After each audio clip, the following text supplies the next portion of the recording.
Fala pessoal, sejam bem-vindos ao Gedeon Show. Hoje vamos analisar um vídeo aqui do 38, comentando aí sobre um homem que fez escolhas erradas aos 40 anos. Vamos assistir aí pra gente poder fazer algumas observações aí no ponto de vista filosófico e da fé. Falido por escolhas erradas, aos 40 anos, sem família, sem porra nenhuma, melhor pular da ponte. Você é o filho querido do Deus Criador do Universo. A única coisa que todas as grandes religiões mundiais concordam é que se você pular da ponte, se você meter a cabeça, você vai pro inferno, velho. Essa é a única coisa que Deus não vai lhe perdoar. Tudo que você fez de errado na vida, Deus perdoa. A salvação é graça imerecida, só não se... Você é o filho querido. Ele disse que todas as religiões mundiais concordam que se você se matar, você vai pro inferno. Isso daí não é uma verdade, tá, gente? Universal. Não é.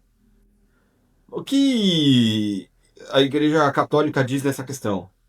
A gente tem realmente a gente diz, né? Porque a própria Sagrada Escritura, em alguns contextos, falam que a vida pertence a Deus, né? E você tirá-la é uma afronta muito grande. Porém, quando a gente pensa num suicídio em si, Deus, sendo um juiz perfeitíssimo, ele vai levar em consideração todas as questões, não somente o suicídio. Você imagina que tem dois contextos diferentes. Um contexto, um Hitler da vida, que fez tudo o que fez, e quando estava para ser pego, para não enfrentar as consequências dos seus atos, bom, se suicidou. Isso é um contexto. Outro contexto, um homem que está desanimado, triste, perdeu a esperança, o rumo, no momento de desespero completo, se matou. Deus ele consegue olhar todo a sua história, entendeu? Para ver o que aconteceu, qual foi o motivo do seu suicídio. A gente tem uma história conhecida dentro da Igreja Católica que tinha sido assim. Tinha um homem chamado Curadars, né? Era um sacerdote, né? Ele conseguia falar com Jesus e tinha tido um suicídio famoso na cidade. E foram perguntar para ele: Ah, aquele homem foi pro inferno, né? Ele falou: Não. Mas por quê? Porque ele se arrependeu antes de tocar o chão. Porque ele estava levado à loucura. E ele já tinha um problema com isso antes. Ou seja, Deus olha tudo. Não somente o ato em si, mas o motivo do ato, como foi a sua história. Eu estou falando então que se você suicidar, você não se perde necessariamente? Não. Por isso que você tem que interpretar bem as palavras para a gente ter uma conclusão aí bem assertiva, né? A grande questão é, devemos sempre nos cuidar da nossa mente, não nos sobrecarregar emocionalmente, não chegar num estado de loucura extrema para evitar totalmente esse tipo de coisa, né? Mas pensa pelo seguinte, qual que é o ponto? Um cara que ele é doente emocionalmente, ele com certeza não vai ser tratado com a mesma rigidez de um cara que era totalmente lúcido e simplesmente tirou a vida por orgulho, por vaidade, por alguma questão que seja ligada às próprias ações dele. Então isso é uma coisa muito importante, né? Mas a gente deve buscar o quê?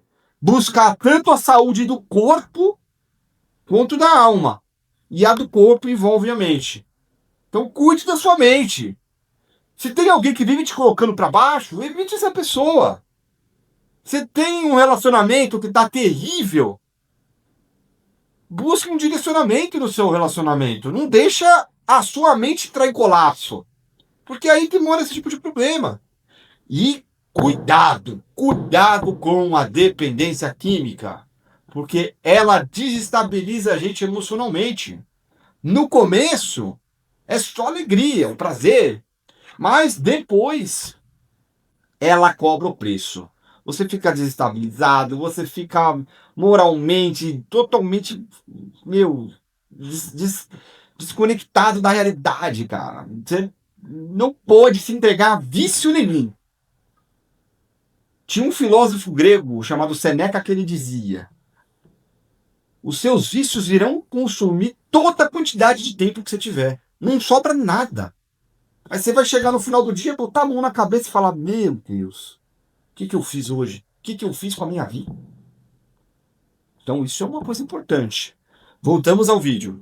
De Deus. Deus só pede isso a você. O seu pior dia da sua vida é melhor do que o sonho de muita gente. Para quem é cego, um dia enxergando é o sonho da vida dele. Para quem é tetraplégico, um dia podendo andar é o sonho da vida dele. Você tem que aprender a dar graças, a agradecer o que você tem de bom, velho. Se você não cultivar gratidão em você... Muitas vezes, quando a gente julga que a nossa vida tá terrível, se você olhar pro lado, o seu próximo, que tá com uma vida muito pior que a sua, para eles seria uma vida de muitas graças e muita abundância, tem os seus problemas. Então, na realidade, a gente tem que tentar ser muito grato com o que a gente tem, porque muitas pessoas estão passando por coisas muito piores hoje, né? Então, Deus, ele é muito, muito sábio, muito prudente nas cruzes que ele manda. Ele não vai mandar uma cruz para você que você não consiga carregar. E eu tenho uma notícia para você que às vezes você não estava tão ciente. Dependendo da cruz que ele te manda, você tem uma recompensa maior no céu. A sua recompensa ela é proporcional aos seus sofrimentos. Então, a minha vida as coisas deram errado. Nossa, parecia um grande fracasso.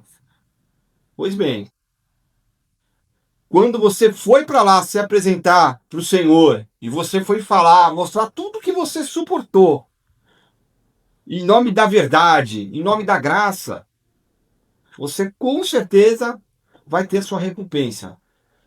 Porém, não pode ficar murmurando, né?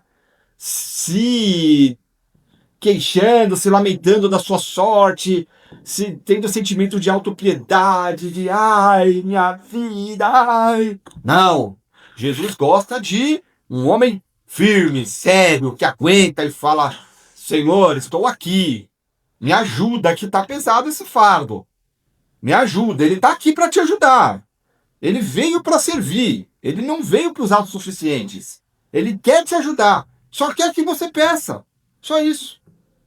Então é uma coisa maravilhosa. Você só vai piorar nessa espiral. Não tenha vergonha de pedir ajuda. Essa é a hora de pedir ajuda. Eu peguei a várias vezes para meter em minha cabeça. Eu fiz isso uma dezena de vezes. O único motivo pelo qual eu não cortei, não acabei, não me churrasquei, é porque eu pensava, eu tinha que sustentar minha mãe e eu tinha obrigações com outras pessoas. Pense o quanto você é e poderá ser útil à sua família, à sua sociedade, o quanto você pode agradar a Deus no futuro. Deus só quer a sua felicidade e a sua salvação. Agora você tem que aceitar. Faça uma oração e depois procure ajuda profissional. É verdade. Isso daí é um contexto importante.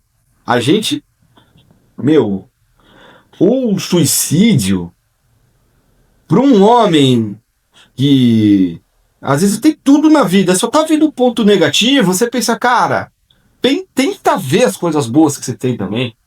Veja sua mãe, seu pai, veja seus irmãos. Pô, mas eu não tenho nem mãe nem pai. Cara, olha para a natureza, olha para o céu. Vai para sua igreja, faz uma oração bem feita de joelhos, que você vai ver que tem coisa linda, maravilhosa nesse mundo, e não vale a pena. Abrir mão de tudo não vale a pena por nada. Se lembra, se tiver difícil, olha para a cruz, olha para o nosso Senhor. Aí você vai ver que na realidade não está tão difícil assim.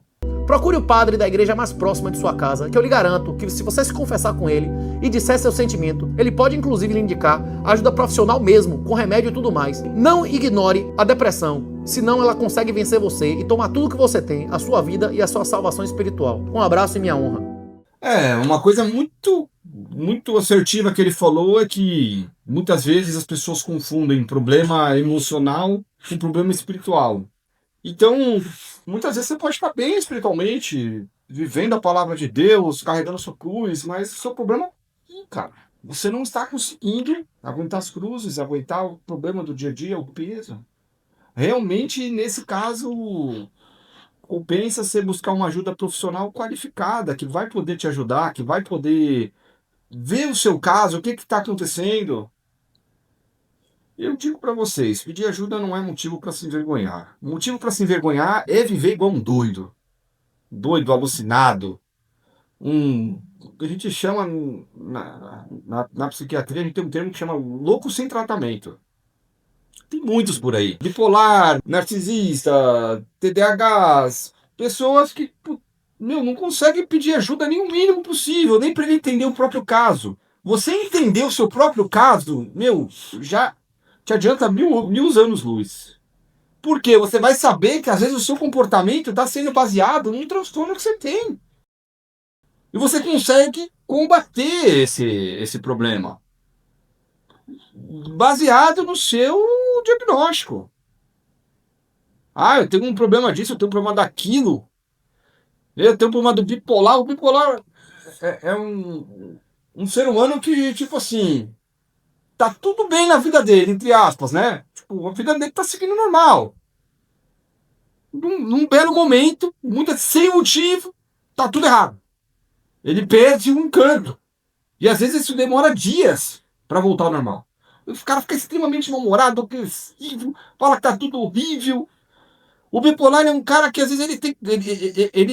No mesmo dia, ele pede demissão e divórcio. Então, aí o próprio homem, quando vê que tá tendo um surto de bipolar, ele simplesmente consegue perceber isso daí e diminuir a ação, entendeu? Às vezes não anular ela 100%, porque é um processo quase que do cérebro mesmo, entendeu? Quase que incontrolável. Mas você consegue diminuir muito a ação dela para você não perder, não ter tanto prejuízo na sua vida.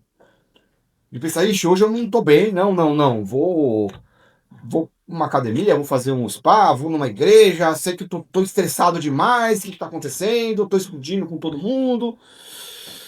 Então, pra gente finalizar essa reflexão, olha a situação. Muitas vezes você não vai ser condenado pelo suicídio em si.